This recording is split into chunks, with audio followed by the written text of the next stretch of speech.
भाभी आप मॉल जाने के लिए तैयार हो क्या? हाँ मैं तैयार हूँ, चलिए। ये क्या पहन लिया आपने? हमें मॉल जाना था, किसी की शादी में नहीं। प्लीज कुछ सिंपल सा पहन लो। ठीक है।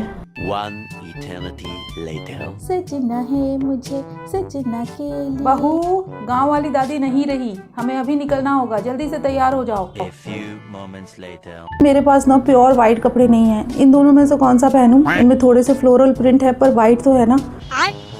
सुनिए, वाइट कपड़े तो मुझे मिल गए, ये इयररिंग्स इसके साथ मैच हो जाएंगे क्या? मैंने हेडबैंड भी लगा लिया है, इसके साथ अच्छे से मैच हो जाएंगे ना। इयररिंग्स के साथ बहुत अच्छे से चले जाएंगे और मेरा वाइट कपड़े पहन के सजने का भी शौक पूरा।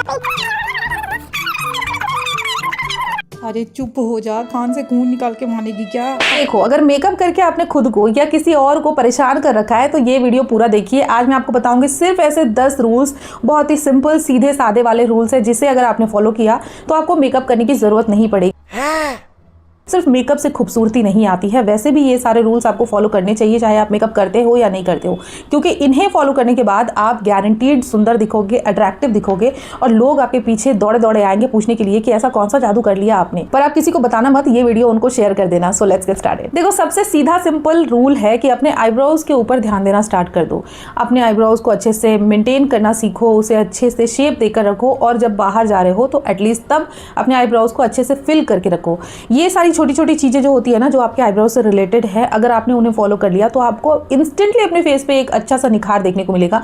बहुत ज़्यादा अट्रैक्शन आपको अपने फेस पे खुद ही देखने को मिलेगा, क्योंकि आईब्रोज हमारे फेस के बिल्कुल सेंटर में आता है। आईज के ऊपर सबका ध्यान जाता है, जब भी कोई हमसे बात करे तो उनका ध्यान हमारी आंखों पे ही जाता है और आंखों के आसपास का एरिया, आईब्रोज या फिर जो भी एरियाज है, अगर वो सही है ना तो फिर आप उन्हें अट्रैक्टिव लगने लगते हो और ये बहुत ही मानी हुई बात है। इसीलिए आईब्रोज को शेप करना, उसे अच्छे से मेंटेन करना और शेप देकर उसे फिल करना, ये बहुत ज़्यादा ज़रूरी है। एटलीस्ट जब आप बाहर जा रहे हो तो अपने आईब्रोज को अच्छे से फिल करके, अच्छे से मेंटेन करके जाओ। रूल नंबर 2, एक अच्छा सा हेयर कट लेकर देखो, क्योंकि जैसा कि अभी मैंने बताया कि हमारे फेस के आसपास की जो भी चीज़ें होती है ना, वो हमें अट्रैक्टिव बनाने में बहुत हेल्पफुल होती है।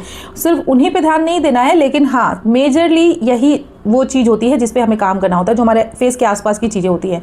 तो अगर आपने हेयर कट लिया तो इसका सीधा सीधा बिल्कुल ऐसे चुटकी बजाते ही आपको अपने फेस पे एक जादू जैसा अट्रैक्शन देखने को मिलेगा, क्योंकि आपने अपने फेस के आसपास कुछ चेंज किया है। हम अपने नाक को, गालों को, अपने लिप्स को बदल नहीं सकते हैं, अगर आप मिडिल क्लास हो तो नहीं बदल सकते हैं, लेकिन हेयर कट को चेंज करके अपने फेस में थोड़ा सा चेंजेस हम दिखा सकते हैं। अगर आप कंफर्टेबल हो तो अपने फेस के आसपास के हेयर्स को कट करवाएं, जैसे कि फ्रिंजेस या बैंग्स, ठीक है, क्योंकि इससे सीधा सीधा असर दिखता है आपके फेस पे। लेकिन अगर आप कंफर्टेबल नहीं हो तो आप पीछे से भी हेयर कट ले सकते हो। कुछ ऐसा हेयर कट लेना जिससे एटलीस्ट कोई फर्क पड़े, मतलब ये नहीं कि आपने सीधा से नीचे से बस थोड़ा सा ट्रिम करवा लिया या फिर यू कट करवा लिया और ये सोच लिया कि उससे तो कुछ फर्क पड़ेगा। उससे कैसे फर्क पड़ेगा?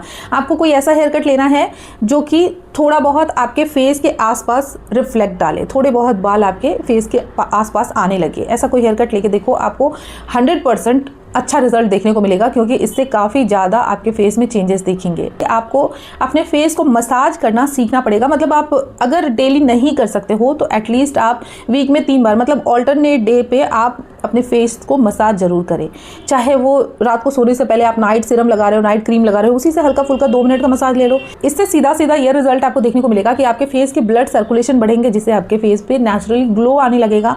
अगर आपके फेस पे पिंपल्स है, झाइयाँ हैं, डार्क स्पॉट्स है, कुछ भी है, वो धीरे धीरे फेड होने लगेंगे और एक नेचुरल ग्लो आता है। और ये एजिंग साइंस को भी डिले करते हैं, मतलब रिंकल्स को डिले करेंगे, आपके फेस थोड़े से लिफ्टेड दिखने लगेंगे। तो डेली अगर पॉसिबल हो तो अपने फेस को मसाज करो आप। अगर पॉसिबल नहीं है तो एटलीस्ट महीने में 2 बार आप फेशियल मसाज जरूर से करवाओ। अगर आप स्किन केयर का अता पता जानते ही नहीं हो, आपने आज तक कभी स्किन केयर किया ही नहीं है, तो फिर आप भूल जाओ। तो फिर आप अच्छे अट्रैक्टिव दिखने का सपना भूल ही जाओ, क्योंकि अच्छा दिखना है, अगर आपको अट्रैक्टिव दिखना है, यंग दिखना है, तो आपको स्किन केयर करना ही पड़ेगा। आपको सीखनी पड़ेगी सारी चीजें। अगर आप अभी भी नानी दादियों की तरह साबुन हाथ में लगा लिया और ऐसे फेस पे झाग बना के फेस वॉश कर लिया, अगर आप अभी भी वो रूटीन फॉलो करते हो, फिर भूल जाओ कि आप कभी भी अपने फेस को यंगर लुक दे सकते हो, कभी भी आपका फेस अच्छा दिख सकता है। होगा ही नहीं, पॉसिबल ही नहीं है। नहीं समझ पाते हो ये सारी चीजें। सिर्फ आप 2 चीजें फॉलो करो, एक मॉर्निंग स्किन केयर, एक नाइट स्किन केयर। मतलब सुबह उठने के बाद अपने फेस को वॉश कर लो, कोई सा भी फेस वॉश आप ले लो, या फिर डिया अलावा अगर कोई फेस वॉश करना है वही कर लो, बट फेस वॉश करके उसके बाद में कोई भी मॉइस्चराइजर आप लगा लो, बाहर जा रहे हो तो सनस्क्रीन लगा लो, बस इतना भी कर लोगे ना, ये 3 चीज़ें सुबह के लिए इनफ होते हैं। अगर इससे ज़्यादा कुछ करना है तो वो आप पे डिपेंड करता है, बट एटलीस्ट ये सारी चीज़ें आपको फॉलो करनी है। और नाइट स्किन केयर में 2 चीज़ें बहुत ज़्यादा इंपॉर्टेंट है। फर्स्ट, आपको फेस वॉश कर लेना है ताकि जितने भी धूल मिट्टी जो भी डर्ट्स है वो सारे रिमूव हो जाए। उसके बाद एक नाइट क्रीम या नाइट सीरम या फिर जो भी आपको सूटेबल लगे रात को आपको अप्लाई करना है। कुछ नहीं लगाना है तो एक मॉइस्चराइजर लगा लो, वो भी नहीं लगाना है तो बेबी ऑयल ही लगा लो, बट कुछ ना कुछ अपने फेस पे अप्लाई ज़रूर करो। इसका एक बहुत बड़ा बेनिफिट ये होता है कि जब हम रात को कुछ भी लगाते हैं अपने फेस पे और सो जाते हैं तो वो पूरी रात हमारे स्किन को हील करता है। पूरी रात उसके जो भी बेनिफिट्स होते हैं वो हमारी स्किन अब्जॉर्ब करती रहती है, जिसके वजह से हमें डे बाय डे अच्छे रिजल्ट्स देखने को मिलते हैं। अगर बहुत अच्छे रिजल्ट नहीं दिख रहे हैं तो बहुत बुरे भी नहीं दिखेंगे, एटलीस्ट आप न्यूट्रल रहोगे, आपकी स्किन थोड़ी सी एजिंग जो प्रोसेस होता है ना वो थोड़ी स्लो हो जाएगी। सेल्फ एक्सेप्टेंस का मतलब ये है कि आप जैसे भी हो अपने आप को एक्सेप्ट कर लो।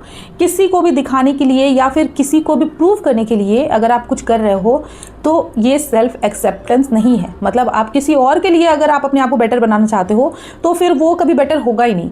अगर बेटर हो भी जाए तो अंदर से आपको वो खुशी नहीं मिलेगी जो कि मिलनी चाहिए। अगर आपको अच्छा दिखना है, अगर आपको खुश रहना है तो आप जैसे हो वैसे आप एक्सेप्ट कर लो। आप एक्सेप्ट कर लो कि हाँ मैं ऐसी ही हूँ, अच्छी हूँ बुरी हूँ जैसी भी हूँ मैं ऐसी ही हूँ। अगर मेरी हाइट शॉर्ट है, मैं सांवली हूँ, मेरे फेस पे बहुत सारे पिंपल्स है, सर पे बाल नहीं है, मैं प्लस साइज़ की हूँ, चाहे मेरे अंदर कोई भी कमी है जो कि दुनिया वालों को ऐसा लगता है कि ये सारी चीज़ें कमी है, अगर ऐसा है भी, अगर ये सारी क्वालिटीज़ भी आपके अंदर है ना, फिर भी आप एक्सेप्ट करो कि हाँ आप ऐसे हो और ऐसे ही रहोगे लाइफ टाइम। अपने आप को इम्प्रूव करना चाहिए, लेकिन अपने आप को चेंज करने के बारे में नहीं सोचना चाहिए किसी और को दिखाने के लिए। अगर चेंज होने के बाद आपको खुशी मिलेगी, आप अपने आप को खुश करने के लिए कोई चीज़ इंप्रूव करना चाहते हो, कुछ चेंज करना चाहते हो तो आप करो, पूरी जी जान लगा के करो, लेकिन किसी और को खुश करने के लिए कभी मत करना। क्योंकि फिर आप अगर आप वैसा बन भी जाओगे ना तो भी आपको अंदर से खुशी नहीं मिलेगी, क्योंकि आपने तो किसी और को खुश करने के लिए किया था ना। तो कोई और खुश होगा या नहीं होगा वो तो अलग बात है, लेकिन आप खुश नहीं होगे आपने अगर चेंज कर भी लिया तो। अगर आप ये चीज़ एक्सेप्ट कर लेते हो, समझ लेते हो ना, तो आपको अंदर से खुशी मिलने लगेगी। मतलब आप दुखी नहीं रहोगे कि मेरे तो बाल ऐसे है, मेरी तो स्किन ऐसी है, मेरा फिगर ऐसा है, ये सारी चीज़ें कमियां ढूंढ के ना आप दुखी नहीं रहोगे। और दुखी नहीं रहोगे, खुश जब रहने लगोगे ना अपने आप से, तो आपका फेस अपने आप ही ग्लो करने लगेगा, आप अपने आप ही अट्रैक्टिव लगने लगोगे। क्योंकि नेचुरल जो ग्लो होता है ना वो अंदर से खुश रहने से आता है। अपने आप को स्टडी करना स्टार्ट करो, अपने आप के बारे में सोचना स्टार्ट करो कि आप में क्या अच्छाइयाँ हैं, क्या कमियाँ हैं, सब कुछ एक लिस्ट बना लो कि हाँ ये चीज़ें मुझ में अच्छी है, ये सारी चीज़ें वो है जिसमें मैं इंप्रूवमेंट ला सकती हूँ और ज़्यादा बेटर बना सकती हूँ, या फिर ये वो सारी चीज़ें हैं जो मेरे में बुरी है। अगर आप लिस्ट बना लोगे ना तो आपको अपने ऊपर काम करना बहुत ज़्यादा ईजी हो जाएगा। इसीलिए एक लिस्ट बना लो और उसके बाद आप धीरे धीरे उस पर काम करो। लाइक बहुत ज़्यादा चबी हो, गाल मोटे मोटे से है, अगर आपको फेस ऐसा वाला दिखाना है तो पहले आपको सर्च करना पड़ेगा, रिसर्च करना पड़ेगा कि वो कौन सी चीज़ें हैं जिससे आप अपने फेस को ऐसे पतला सा दिखा सकते हो। जैसे कि वो कौन से हेयर स्टाइल है, वो कौन से नेक लाइन होते हैं कपड़ों के, वो कौन से कलर्स होते हैं जो कि आपके फेस को ज़्यादा पतला दिखाएंगे, नैरो दिखाएंगे। तो ये सारी चीज़ें आपको खुद स्टडी करनी पड़ेगी। जो भी चीज़ अगर आपको बॉदर कर रही है, कोई भी चीज़ अगर आप चाहते हो कि कुछ और ज़्यादा बेटर हो सकता है आपके अंदर, उस पर स्टडी करो। किसी से पूछने की ज़रूरत नहीं है कि हाँ मेरे में क्या बुराइयां हैं, मैं क्या करूँ क्या नहीं करूँ, किसी से पूछने की ज़रूरत नहीं है। खुद स्टडी करो, किसी और के बारे में ना सोचकर अपने बारे में सोचो कि किन किन चीज़ों पे आप काम कर सकते हो, पता करो, लिस्ट बनाओ, उसके बाद उस पर स्टडी करो, इंप्रूव करो, सीधी सी बात। नेक्स्ट रूल है कि अगर आपको अच्छा दिखना है तो मेडिटेशन और एक्सरसाइज बहुत ज़्यादा ज़रूरी है। लेकिन मैं ये बोलूँगी कि इसका मतलब ये नहीं है कि आप जिम ही जाओ, इसका मतलब ये नहीं है कि आप घर पे बैठ गए हो आधे घंटे के लिए, 1 घंटे के लिए और ऐसे भगवान की तरह मेडिटेशन कर रहे हो, ऐसा ज़रूरी नहीं है। मेडिटेशन का मतलब सिर्फ ये नहीं है। मेडिटेशन बहुत सारे टाइप के होते हैं। किसी भी चीज़ में अगर आपको थोड़ा रिलैक्स फील हो रहा है, अगर आपका माइंड एक जगह आ रहा है चाहे कुछ भी करके, वो एक टाइप का मेडिटेशन ही है, मेरा ऐसा मानना है।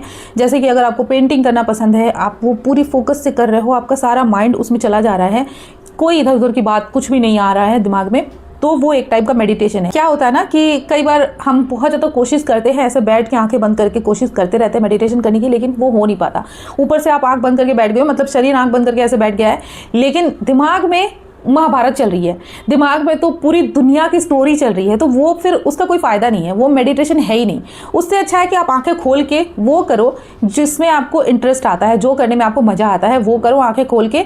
बस दिमाग एक जगह फोकस्ड होना चाहिए और कुछ टाइम के लिए अपने दिमाग को बिल्कुल खाली छोड़ दो, बिल्कुल शांत हो जाओ, सारी इधर उधर की बकवास बातें छोड़ के जो भी आपको अच्छा लगता है वो करो। वो भी एक टाइप का मेडिटेशन है। इससे क्या होगा कि आपके हार्मोन्स ऐसे रिलीज होंगे जिससे आपको अंदर से सेटिस्फैक्शन मिलेगा, आप अंदर से अच्छा फील करोगे, और अगर आप अच्छा फील करोगे तो अच्छे दिखोगे। इसीलिए मेडिटेशन एक्सरसाइज ज़रूरी है, लेकिन ऐसा ज़रूरी नहीं है कि बिल्कुल वो घोड़े होते हैं ना, जैसे ऐसे लगे होते हैं घोड़े के सामने, जो वो सीधा ही देखता है, वो फिर आगे पीछे देख नहीं सकता, वैसा बनने की ज़रूरत नहीं है। आपको जो अच्छा लगता है वो करो, बस अपने आप को बेटर बनाने के बारे में सोचो।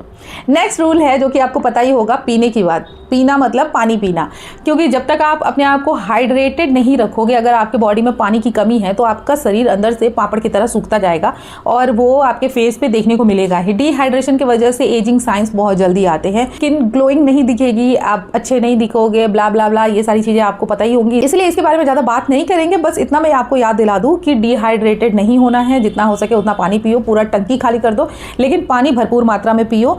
नेक्स्ट बात करते हैं प्रॉपर स्लीप। इसके बारे में भी आपको पता ही होगा, आपने बचपन से ये सारी चीज़ें सुनी ही है कि कितना ज़्यादा इंपॉर्टेंट होता है। जब तक हम अच्छे से नहीं सोते हैं तब तक हमारी ओवरऑल जो हेल्थ है वो अच्छे से प्रॉपरली काम नहीं करती है। इसीलिए प्रॉपर सोना भी जरूरी है। इसके बारे में भी मैं ज़्यादा डिटेल में बात नहीं करूंगी, ये सारी चीज़ें तो आपको पता ही, आप लोग मुझसे ज़्यादा स्मार्ट हो, ये सारी चीज़ें तो आपको मुझसे ज़्यादा पता है, तो इसके बारे में डिटेल में बात नहीं करेंगे। नेक्स्ट और लास्टली बात करते हैं स्ट्रेस। जितना हो सके ना उतना ज़्यादा स्ट्रेस ले लो, इससे आप बहुत ज़्यादा सुंदर दिखोगे, सब कुछ अच्छा हो जाएगा। नहीं होने वाला ना? अब आपको लग रहा होगा कि ये क्या बेवकूफ़ी वाली बात कर रही है, तो जब आपको पता है कि ये बेवकूफ़ी वाली बात है कि जितना ज़्यादा हम स्ट्रेस लेंगे उतना ही ज़्यादा हमारी हेल्थ, ओवरऑल जो हेल्थ है वो बुरी हो जाती है, और इसका सीधा सीधा इम्पैक्ट दिखता है थोबड़े पे।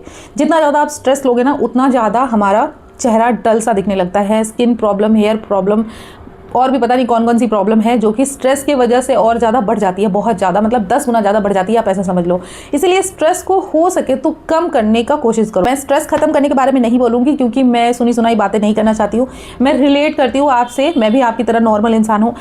जितना भी आप सोचोगे ना कि स्ट्रेस नहीं लेना है, उतना ही ज़्यादा स्ट्रेस होगा, ऐसा मेरे साथ भी होता है। इसीलिए स्ट्रेस लो, थोड़ा बहुत लो, बिल्कुल इत्तू सा दवाई की तरह स्ट्रेस को ले लो, क्योंकि इससे हमें याद आता रहता है कि कौन सी चीज़ें हमें लाइफ में चाहिए, कौन सी चीज़ें नहीं चाहिए। स्ट्रेस कहीं ना कहीं हमें हेल्प भी करता है हमारी लाइफ को बेटर बनाने के लिए, लेकिन पूरे के पूरे दवाई के डिब्बे को जैसे हम नहीं खा सकते हैं, वैसे ही इतना सारा स्ट्रेस लेने की ज़रूरत नहीं है। बिल्कुल थोड़ा थोड़ा लो और दवाई की तरह उसे अपने आप को हील करने के लिए हेल्प लो उससे, लेकिन बहुत ज़्यादा स्ट्रेस लेने की ज़रूरत नहीं है, वरना ओवरऑल सब कुछ बर्बाद हो जाएगा। अंदर से बाहर से हर तरह से स्ट्रेस हमें खा जाता है, इसलिए जितना हो सके उतना कम करो स्ट्रेस को। और ओवर थिंकिंग मैं बहुत ज़्यादा करती हूँ, तो मैं इसके बारे में क्या ही बोलूँ, आपको क्या टिप्स दूँ, लेकिन कोशिश करती हूँ मैं भी कि कम से कम ओवर थिंकिंग करूँ। और देखो मैं ना जो भी ओवर थिंकिंग करती हूँ, मुझे इस चीज़ को लेकर अपने आप पे प्राउड होता है कि मैं कभी भी किसी के बारे में नहीं सोचती, मतलब किसके पास कितने महंगे घर हैं, कितनी ज्वेलरी है, कितनी गाड़ियाँ हैं, क्या है क्या नहीं है, मेरे पास तो कुछ भी नहीं है, ऐसी सारी चीज़ें मैं सोचती नहीं हूँ।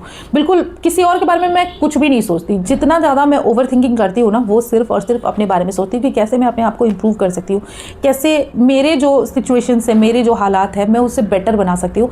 ये सारी चीज़ें मैं सोचती रहती हूँ और इसमें डूबी रहती हूँ। तो आई होप कि आपको ये वीडियो अच्छी लगी है। नहीं लगी है ना तो बताओ कमेंट में क्या अच्छा नहीं लगा, ताकि मैं अगले वीडियो में उसे इंप्रूव कर पाऊँ। और अगर अच्छी लगी है तो भी आप कमेंट करके बताओ कि आपको वीडियो कैसी लगी है। वीडियो को लाइक करें, दूसरों के साथ में शेयर करें, और मिलते हैं नेक्स्ट वीडियो में। Thanks for watching, bye bye.